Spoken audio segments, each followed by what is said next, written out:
ભાઈ ભાઈ મને આ બોટા મારતા શીખડાવી દ્યો ને. અરે ભાઈ હું તો ગરીબ માણા હો, હું તો મારી રોજી રોટી કમાવા હાટું આ બધું કરું છું, પણ તમારે આ બધું શીખીને ક્યાં જવું છે?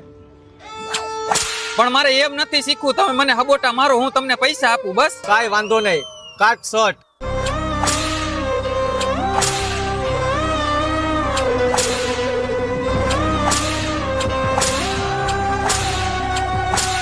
બસ બસ ભાઈ હવે આટલું બસ. આલ્યો પૈસા. આવા નવા મુર્ગા એકાદા બે આવતા રહે તો આપણું ભરત ભરાઈ જાય. આલ્યો મોટા ભાઈ મારું રિઝલ્ટ. પાછો ફેલ થયો લાગે સાજે. હા તો કાઢો શર્ટ.